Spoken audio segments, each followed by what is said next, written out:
저는 중산층 경제라는 국가 비전의 핵심 전략으로서 5대 성장 전략을 발표한 바 있습니다. 기술 성장, 그린 성장, 사람 성장, 포용 성장, 공정 성장이 그것입니다. 저는 이들 5대 성장 전략을 통해 중산층 70% 시대를 열겠다고 말씀드린 바 있습니다.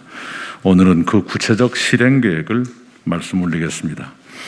지난 30여 년 동안 우리 경제는 5년마다 성장률이 1%포인트씩 하강하는 추세가 이어져 왔습니다. 세계 최고의 고성장 국가였던 우리가 성장의 한계에 빠지며 양극화 등 사회 문제도 심각해졌습니다. 지금 경제 성장률을 상승 반전시키지 못한다면 한국의 미래는 쉽지 않을 듯합니다. 그래서 차기 대통령은 임기 5년 중 국가 예산 3,000조 원을 미래 준비에 잘 사용해야 합니다. 저는 이 예산을 신복지 정책을 통해 우리 사회의 밑단을 든든하게 하면서 중산층이 70% 이상 되는 국가를 만드는 데 사용하고자 합니다. 성장이 모든 것을 해결할 수는 없습니다. 다만 성장보다 더 나은 중산층 확대 정책도 없다고 생각합니다. 한국 경제를 성장 추세로 되돌리기 위해 모든 노력을 경주해야 할 때입니다. 우리는 지금까지 추격형 경제로 성장해 왔습니다. 추격형에서는 선진국이라는 모델이 있었습니다. 빨리빨리 따라가면 됐습니다. 그러나 선진국 수준에 오른 지금 우리는 글로벌 선도형 체제를 구축해야만 국민소득 3만 달러의 트랩에서 벗어날 수 있습니다. 그만큼 어려운 상황이라는 말씀입니다. 국민소득 3만 달러에서 정체되고 있는 이탈리아, 스페인, 4만 달러에서 정체 중인 일본, 프랑스, 영국을 추월해 세계 5대 강국으로 도약하기 위해서는 체계적이고 도전적인 성장 전략이 필요합니다. 구체적 실행 전략의 방법으로 3중 폭격론을 제시합니다. 지금 우리 경제가 매우 어렵고 빠른 전환이 요청되기 때문에 군사작전처럼 사활을 걸 정도로 과감하고 신속하게 실천해야 한다는 각오를 담은 표현이 바로 폭격입니다. 3대 폭격 전략은 정밀 폭격, 선제 폭격, 전방위 폭격입니다. 정밀 폭격은 기존 제조업, 중소기업 지원 방법입니다. 기존 제조업은 한국의 중추산업이기 때문에 매우 중요합니다.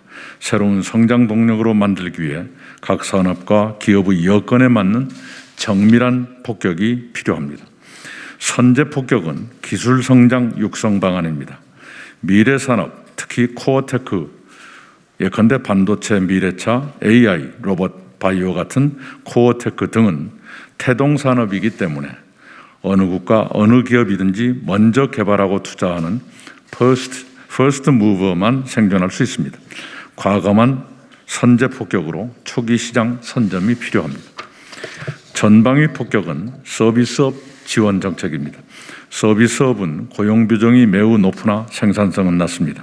새로운 한류를 개발하고 기존 한류를 확산시키기 위해 다양하고 폭넓은 관심과 지원이 필요합니다. 3중 폭격에는 기본 원칙이 있습니다. 첫째, 생태계 차원의 대안을 마련하겠습니다.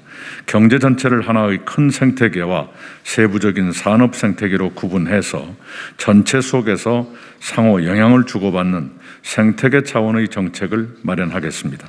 예를 들어 성장 정책의 핵심 정책으로 교육, 규제 해제, 지역 등의 의제를 성장 정책 수립 시에 포함시키겠습니다. 둘째, 균형과 조화의 원칙을 지켜 촘촘한 그물망 정책을 마련하고 시행하겠습니다. 연합작전과 같이 대기업과 중소기업, 내수와 수출, 미래산업과 기존산업 등을 함께 아우르는 융복합 성장 정책을 추진하겠습니다. 셋째, 늘 미래 변화를 중심에 두겠습니다. 글로벌 차원에서 10년 정도의 미래 변화를 감안한 정책을 수립하겠습니다. 저는 먼 미래를 내다본 정책이 현재 경제에도 효과적이라는 신념을 가지고 있습니다. 넷째, 미래형 인재 육성을 위해 기존의 교육 내용과 체계를 전반적으로 개혁하겠습니다. 지금의 거대한 전환은 모두 사람에 의해 수행되기 때문입니다. 특히 대학 교육의 획기적 개선과 산학연이 함께 연구하는 틀을 만들겠습니다. 8월 11일 이 자리에서 제가 지역 거점 국립대 지원 방안을 발표한 것도 그 같은 맥락에서였습니다. 대통령이 되면 저는 경제 살리기 전쟁의 워룸에 있다는 각오로 삼중 폭격의 상황실장이 되겠습니다. 향후 삼중 폭격과 4가지 원칙을 조합한 정책은 순차적으로 발표하겠습니다. 우리 경제 성장을 위한 전략과 원칙에 이어서 분야별 성장 정책을 오늘부터 차례로 발표해 드리겠습니다.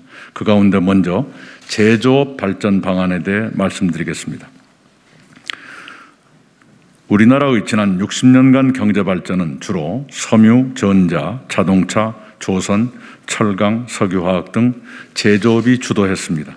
최근에는 산업 구조의 전환으로 IT, 바이오, 플랫폼 기업들의 중요성이 커지고 있습니다. 그럼에도 기존 제조업은 경제 성장과 양질의 일자리 창출, 세원 확보 등에서 한국 경제의 기둥으로서의 역할을 수행하고 있고 앞으로도 경제의 중심축으로 기능할 것입니다.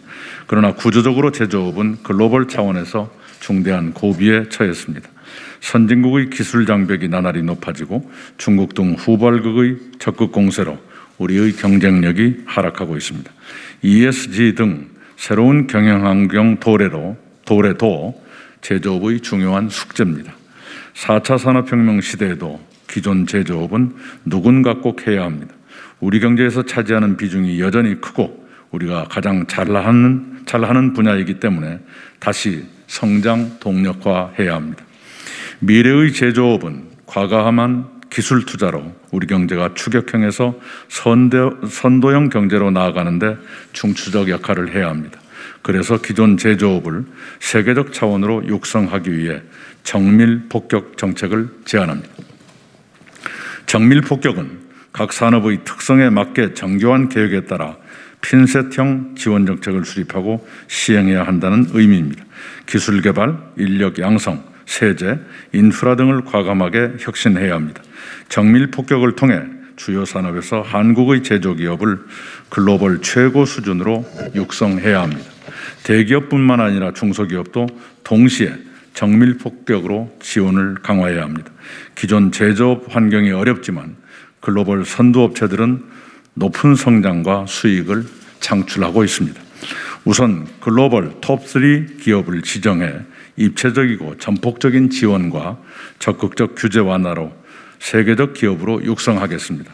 먼저 대기업과 중소기업이 글로벌 톱3 기업으로 신청하면 민간 합동 심사를 통해 해당 기업을 글로벌 톱3 후보 기업으로 지정하겠습니다.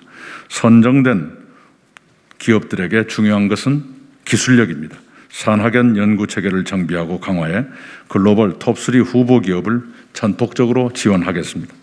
R&D 비용과 시설 투자에 대해 각각 신성장 원천 기술과 국가 전략 기술 수준의 세제 혜택을 부여하겠습니다. 예컨대 중소기업의 R&D 비용은 25% 세액 공제를 하지만 국가 전략 기술은 40 내지 50%의 세액 공제를 계획하고 있습니다. 지난 7월 저는 ESG 4법을 발의했습니다. 기존 제조기업들은 빠르게 ESG 전환을 서둘러야 합니다. ESG 전환을 위한 투자 재원 마련과 구체적인 컨설팅을 지원해 제조업의 빠른 ESG 전환을 독려하겠습니다. 2년 전 일본의 경제보복 당시에 우리는 위기감이 높았지만 잘 극복해 전화위복의 기회로 삼았습니다. 앞으로 비슷한 일이 많이 발생할 것입니다. 각 산업 중 핵심 기간 산업을 보호하기 위한 장치를 마련해 경제의 안정성을 높이고 성장의 중심축이 되도록 육성하겠습니다. 현실적으로 가장 큰 문제는 우리의 규제 수준이 높다는 점입니다. 각 산업별 규제 수준을 세계적으로 규제가 약한 국가 수준으로 하향해 우리 기업들이 마음껏 기량을 펼칠 수 있는 환경을 조성하겠습니다. 기존 제조기업들의 해외 진출을 범국가적 차원에서 지원하겠습니다. 국내에서 경쟁력을 상실한 산업의 해외 진출을 강력하게 추진하겠습니다. 이 기업들의 설비를 신흥 개도국에 이전하게 되면 해당 국가의 외교관계도 좋아지고 다른 산업으로의 확산도 가능해집니다. 그래서 저는 이것을 글로벌 균형 발전 전략이라고 부르고 싶습니다.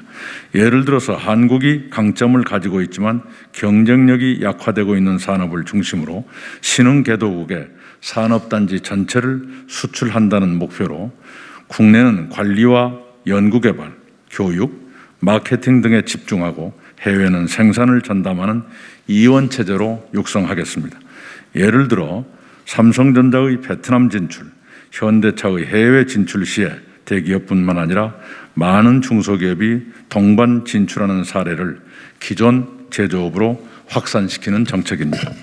지금까지 우리 경제의 든든한 기둥이었던 제조업이 앞으로는 세계 정상에 설 수 있도록 과감한 지원 방안을 계속해서 만들어 가겠습니다. 네, 발표 여기까지입니다. 감사합니다.